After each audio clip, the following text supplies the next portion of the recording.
नमस्कार, मी ऋतुजा. देशमाने फिल्म प्रस्तुत जागर जगन्मातेचा हा नवरात्र स्पेशल रिपोर्ट घेऊन येत आहोत आपल्या RBN न्यूज मराठीवर. चला तर मग आज आपण बनाईच्या बनशंकरी मातेचं महात्म्य जाणून घेऊयात.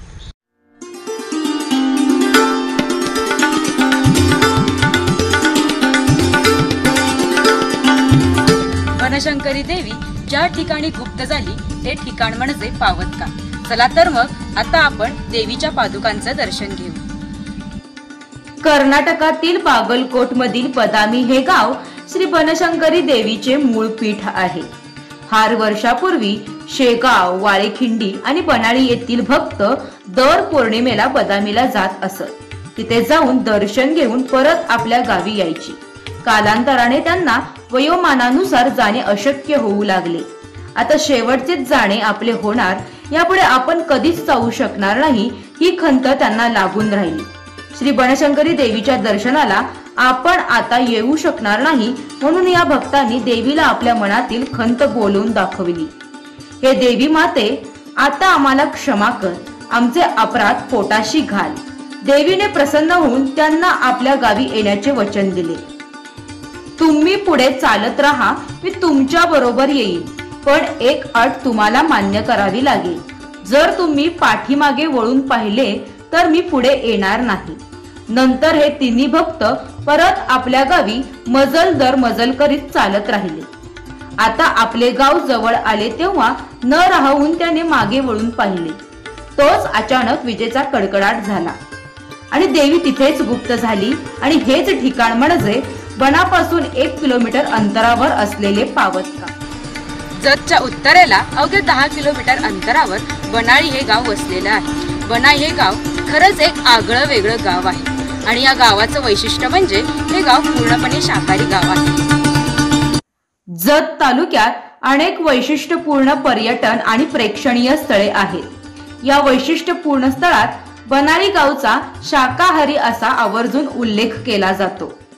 बनशंकरी देवी शाकाहारी असल्याने संपूर्ण गाव शाकाहारी आहे. इथं कोणताही गावकरी मांसाहार करत नाही. संपूर्ण गाव शाकाहारी असण्यामागे गावातील श्री बनशंकरी देवी आहे. या गावाची अशी आख्यायिका सांगितली जाते की जर कोणी मांसाहार केला तर देवी कोपते. बनातील मधमाशा त्या व्यक्तीच्या अंगावर तुटून पडतात. बनाईत प्रचलित पद्धतीचे कडक पालन केले जाते. भक्तांचे जागृत देवस्थान म्हणून बनशंकरीवर मोठी श्रद्धा आहे.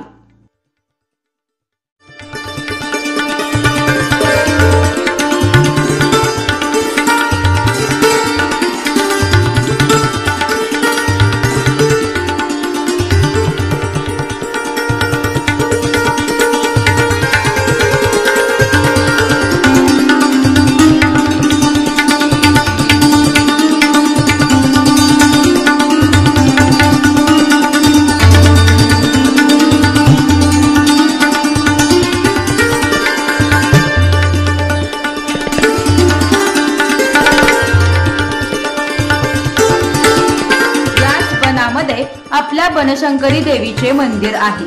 मंदिराच्या पुढील बाजूस सभा मंडप आहे आणि पूर्वेकडील बाजूस दगडी प्रवेशद्वार असून बाहेरील बाजूस भली मोठी विहीर आणि एक छोटे कुंड आहे. तर बाजूस असणारे दगडी दीपमाळ सर्वांचे लक्ष वेधून घेते. बनाळीच्या निसर्गरम्य वनात बनशंकरी देवीचे मंदिर आहे. चला तर मग आता आपण बनशंकरी देवीचं दर्शन घेऊया.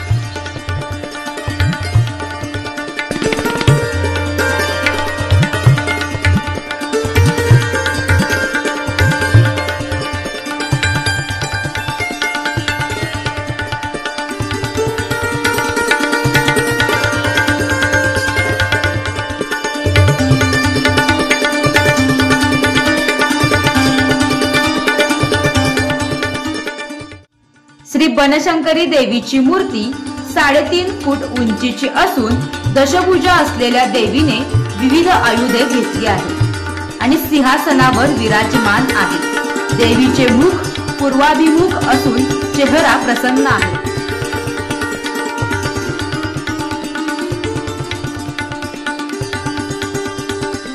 बनशंकरी देवीचे अश्विन महिन्याच्या प्रतिपदेपासून नवरात्र उत्सवाला सुरुवात होते. चौथ्या दिवशी रजा म्हणजे भाकणुकीतून पुढील वर्ष कसे असणार हे सांगितले जाते. प्रत्येक घरातील एक एक व्यक्ती नवरात्र करतो. 3 दिवस कडकडीत निरंकार उपवास करतो. रजा झाल्यानंतर नारळ पाणी, खारीक, खोबरे, लेसा साखर, लिंबू, मोसंबी हा नवरात्रकरीचा आहार असतो. दुर्गा अष्टमीला बनशंकरी देवीची यात्रा असते. यामध्ये महाराष्ट्र, कर्नाटक राज्यातून अनेक भाविक भक्त मोठ्या संख्येने येतात. श्री बनशंकरी आणि श्री रामाची पालखी हेच यात्रेचे मुख्य आकर्षण असते. यात्रेनिमित्त विविध सांस्कृतिक कार्यक्रमाचे आयोजन केले जाते. नवमीला नवरात्र उठवतात. दसऱ्या दिवशी सीमोल्लंघन केले जाते आणि कोजागिरी पौर्णिमेला या उत्सवाची सांगता होते. सर्व भाविक भक्तांचे श्रद्धास्थान असलेल्या श्री बनशंकरी देवीचे महात्म्य अगाध आहे असेच म्हणावे लागेल.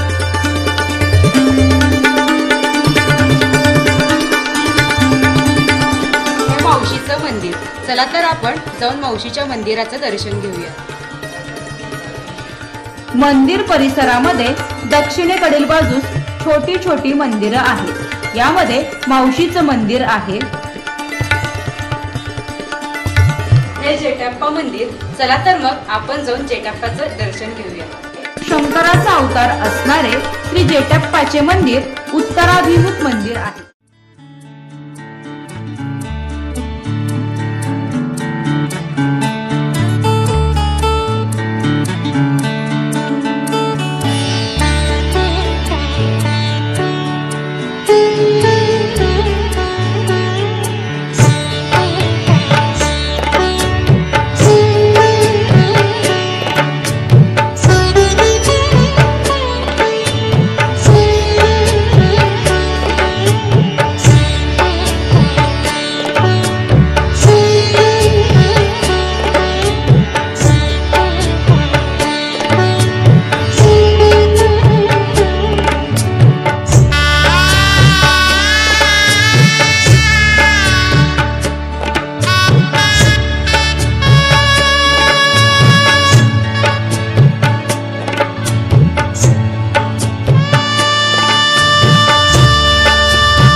निराधार, तिचा महिमा अपार, आईचा मोठा धीर, तिचा महिमा अपार, आईचा मोठा धीर.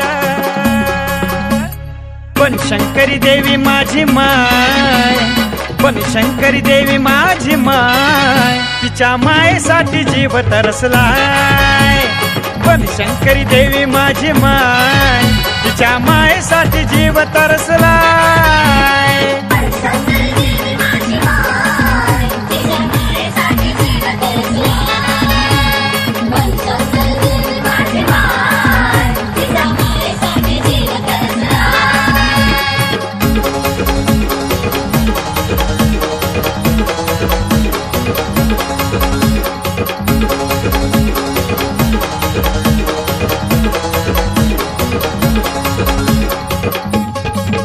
शंकराची पार्वती बदामी गावी होती, भक्तांच्या साठी पाठी बनामध्ये येती. शंकराची पार्वती बदामी गावी होती, भक्तांच्या साठी पाठी बनामध्ये येती. निमित्त झालं मग वळून पाहिलं, निमित्त झालं मग वळून पाहिलं, बनातच आईनं ठाण मांडलं. बनशंकरी झाली माझी माय, बनशंकरी झाली माझी माय, तिच्या मायेसाठी जीव तरसलाय. बनशंकरी देवी माझी माय, तिच्या मायेसाठी जीव तरसलाय.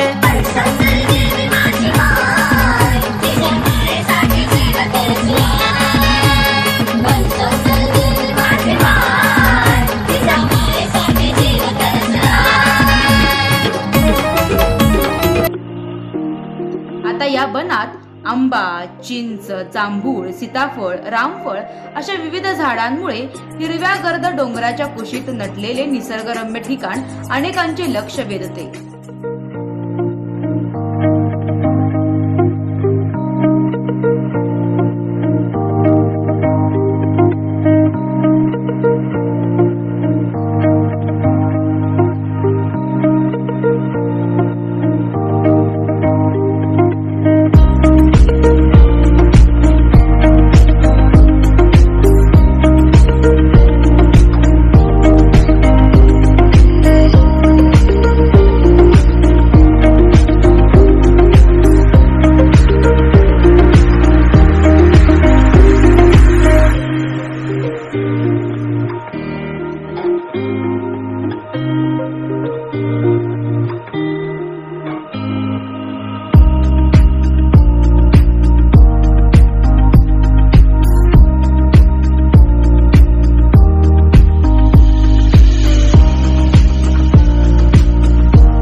बनशंकरी देवस्थान बनाळी येथील सेवेकरी मंडळी आणि उपवास करणारे सगळी मंडळी आज या ठिकाणी आपण एकत्रित जमलेलो आहे. तर आपल्याला परिचित आहे की पश्चिम महाराष्ट्रामध्ये शुद्ध शाकाहारी गाव म्हणून प्रसिद्ध असलेलं बनाळी यामधले ग्रामदैवत म्हणून बनशंकरी या ठिकाणी समजलं जातं. या देवीचं वैशिष्ट्य असं आहे की सर्व जाती धर्माचे लोक या देवीला आपलं दैवत मानतात. इवन मुस्लिम समाजातली सुद्धा प्रतिनिधी या देवीचे उपासक आहेत, देवीचे उपास करतात, नित्यनेमाने इतराप्रमाणे देवीला दर्शनासाठी येत असतात. तर या मंदिरामध्ये दसरा हा नवरात्रोत्सव हा प्रमुख उत्सव असतो वर्षातून। यामध्ये घटस्थापनेपासून पौर्णिमेपर्यंत विविध उपक्रम या ठिकाणी केले जातात। यामध्ये धार्मिक कार्यक्रमामध्ये घटस्थापनेच्या 4थ्या दिवशी देवीची रजा किंवा भाकणूक होते। तोपर्यंत उपवास करणारी जी मंडळी आहेत ते पाणी न घेता या ठिकाणी उपवास करत असतात। यानंतर अष्टमी दिवशी कायमचं नवरात्रामध्ये जी अष्टमी तिथी आहे त्या दिवशी देवीची यात्रा या ठिकाणी संपन्न होत असते। या यात्रे दिवशी सकाळी मंदिराचे जे सेवेकरी आहेत वेगवेगळ्या प्रकारचे त्यांचा सत्कार सकाळी आरतीनंतर 7च्या दरम्यान मंदिरामध्ये होत असतो। ग्रामस्थ, देवस्थान उपसमिती यांच्यामार्फत हा सत्कार त्या ठिकाणी संपन्न होत असतो। त्यानंतर दुपारी 12 वाजता देवीच्या पालखीची भव्य मिरवणूक या ठिकाणी संपन्न होत असते। यात्रेच्या दिवशीचं प्रमुख आकर्षण म्हणून हा पालखीचा सोहळा त्या ठिकाणी गणला जातो। परिसरातील पंचक्रोशीतील अनेक व्यक्ती त्या पालखी सोहळ्यामध्ये सहभागी झालेले असतात आणि त्या ठिकाणी स्त्री, पुरुष, आबाल, वृद्ध यांची मोठ्या प्रमाणात गर्दी झालेली आपल्याला दिसून येते। पालखी सोहळ्यानंतर जे गावातले आणि पंचक्रोशीतली जी लहान मुलं आहेत साधारणतः 3 महिन्यापासून ते 3-4 वर्षापर्यंतचे त्यांना झोळीत टाकण्याचा एक कार्यक्रम या ठिकाणी पुढच्या बाजूला मंदिराच्या पूर्व दिशेला संपन्न होतो। संध्याकाळी 4 वाजता कुस्तीचं पश्चिम महाराष्ट्रातलं जंगी मैदान या ठिकाणी हायस्कूलच्या पटांगणामध्ये त्या ठिकाणी संपन्न होतं। महाराष्ट्रातले इतर राज्यातले नामवंत मल्ल त्या कुस्ती स्पर्धेमध्ये त्या ठिकाणी भाग घेतात। यानंतर रात्री मनोरंजनाचा कार्यक्रम त्या ठिकाणी साजरा केला जातो। आता अष्टमीनंतर नवमीला घट उठवण्याचा कार्यक्रम मंदिरामध्ये होतो। काही वेळा नवमी आणि दशमी वेगळ्या आल्या की दसरा त्यानंतरच्या दिवशी असतो।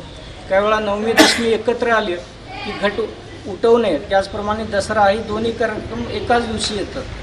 त्यानंतर घट उठवण्याच्या दुसऱ्या दिवशी पडबोनं नावाचा एक प्रकार असतो। ज्या व्यक्ती उपवास करतात नवरात्राचा त्या सगळ्या एकत्रित येऊन सकाळच्या वेळी दही भात, भेंडी याचा निवेद घेऊन देवाला दाखवून एकत्रितपणे भोजन घेण्याची पद्धत आहे।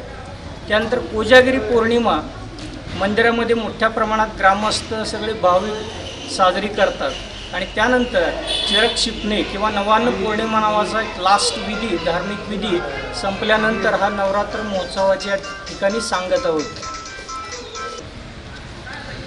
बनशंकरी मातेच्या या नवरात्र महोत्सवामध्ये देवीचे उपवास हे खूप महत्त्वाचे आहेत।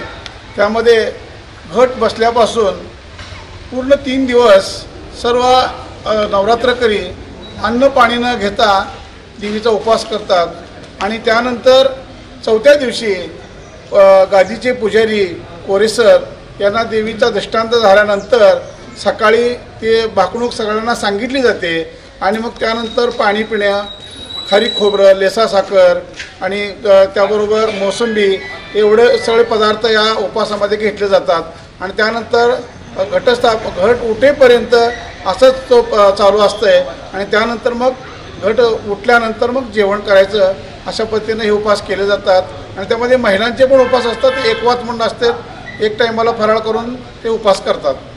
अशा पद्धतीनं आई बनशंकरी मातेचा उपवास केला जातो। बनशंकरी देवस्थान यांच्या यात्रेनिमित्त नवरात्र उत्सवानिमित्त या ठिकाणी सर्वच जाती धर्मातले लोक या देवीची सेवा करण्यासाठी वेगवेगळ्या पद्धतीने सेवा केली जाते। त्यामध्ये मी सुभाष मार्तंड टेकाळे हा देवीच्या समोर गोंधळाचा कार्यक्रम आणि पालखीच्या समोर गीत म्हणण्याचे कार्यक्रम हा मी करत असतो। आमचे याच्या अगोदरचे पूर्वज हे पूर्वीपासूनच हे 9 दिवस या नवरात्रीमध्ये दररोज देवीची असणारी संध्याकाळची पालखी आहे त्या पालखीची सेवा करण्यासाठी आणि देवीची स्तुती करण्यासाठी आणि देवीचं गुणगान गाण्यासाठी आमचे सगळे गोंधळी समाज या ठिकाणी दरवेळेस उपस्थित राहून कार्यक्रम करतो। आणि अष्टमी दिवशी एक तो हरिजागर म्हणून हा कार्यक्रम असतो। त्यावेळेस रात्रभर या ठिकाणी गोंधळाचा कार्यक्रम घेऊन हे आम्ही यात्रा या ठिकाणची साजरी करतो। आमच्या याच्यामध्ये गोंधळी समाजामध्ये संबळ वाजणारे, तुंतून वाजवणारे आणि झांजरी वाजवणारे असे आमचे 3 लोक असतात। त्यामध्ये त्याची सेवा करतात आणि इतर समाजातले असणारे जे सेवेकरी आहेत ते वाजंत्री, त्यानंतर पायघडी घालणारे असणारे सेवेकरी, परीट मंडळी, कोळी मंडळी, इतर सर्व समाजाचे लोक या ठिकाणी सेवा करीत असतात. निसर्गाच्या सान्निध्यात खऱ्या अर्थानं महाराष्ट्राला एक चांगलं भूषण श्री बनशंकरी देवस्थान बनाळे आहे. पश्चिम महाराष्ट्रातील देवीचं जे काही आराध्य दैवत आहे त्या दैवतामध्ये श्री बनशंकरी देवस्थान. दरवर्षी अष्टमीला या बनशंकरी मातेची यात्रा भरते. सकाळी लवकर सगळे भाविक येतात, दंडवत घालतात. दंडवत घातल्यानंतर पूजा अर्चा होते. पूजा अर्चा झाल्यानंतर आमच्या गावामध्ये जी मंडळी आहेत जे सेवा करतात त्या सर्व सेवेकऱ्यांचा देवस्थान कमिटीच्या माध्यमातून यथोचित मानसन्मान सत्कार होतो. त्यानंतर त्यांना सत्कार झाल्यानंतर जनावरांच्या निवडी असतात. आपल्या भागातले अगदी जातीवंत जनावरं येतात, त्यामध्ये गाई, म्हैस, बैल, त्यानंतर अशा जे काय जनावरं आहेत त्या सर्व जनावरांना एक चांगल्या पद्धतीने शेतकऱ्यांना मानसन्मान देण्यासाठी देवस्थान कमिटीच्या माध्यमातून दरवर्षी मोठं जनावरांचं प्रदर्शन भरवलं जातं. तदनंतर देवीची मोठी पालखी सोहळा, साक्षात पांडुरंग दुपारच्या वेळेला देवीला भेटायला येतात. सर्व देवदेवतांच्या साक्षीनं हा सोहळा रमणीय होतो आणि संबंध पंचक्रोशीतील बरीच मंडळी, अगदी लाखो भाविक या ठिकाणी येतात आणि या पालखी सोहळ्याचा आनंद लुटतात. पालखी सोहळा झाल्यानंतर प्रभू रामचंद्राची पालखी बनाळी गावातून इथं येते आणि आमच्या श्री बनशंकरी मातेच्या सोबत या 2 पालख्याचा सोहळा या ठिकाणी संपन्न होतो. पालखी सोहळा झाल्यानंतर यात्रेला खूप मोठ्या पद्धतीनं फिरण्याचं वगैरे असं या ठिकाणी बरेच असे दुकान येतात. त्यामध्ये लहान बालचमूपासून ते वृद्धापर्यंत प्रत्येकाला जे पाहिजे त्या पद्धतीने यात्रा कमिटीनं इथे व्यवस्था केल्या. पाण्याची चांगली व्यवस्था केल्या, रस्त्याची चांगली व्यवस्था केल्या, दुकानांसाठी चांगली व्यवस्था केल्या. खूप चांगल्या पद्धतीने यात्रा दरवर्षी भरते आणि सायंकाळच्या वेळेला कुस्तीचं जंगी मैदान होतं आणि सायंकाळच्या वेळेला मनोरंजनाच्या कार्यक्रमानंतर यात्रेची सांगता पहिल्या दिवसाची होती. दुसऱ्या दिवशी परत बैलगाडी शर्यती असेल, बकऱ्याच्या टकरी असतील, पळण्याच्या शर्यती असतील, रस्सी खेच असेल, सायकल शर्यती असेल, ह्या सगळ्या गोष्टी होऊन आमचे हे 2 दिवस खऱ्या अर्थानं दिवाळी येण्याच्या अगोदर आमची दिवाळी साजरी होती बनाळेकरांची. अंबे एक करी उदास न करी, भक्तास हाती धरी, विघ्ने दूर करी स्वधर्म उदरी, दारिद्र्य माझे हरी, चित्ती मूर्ती बरी वरा भय करी, ध्यातो तुला अंतरी, वाचा शुद्ध करी विलंब न करी, पावे त्वरे सुंदरी.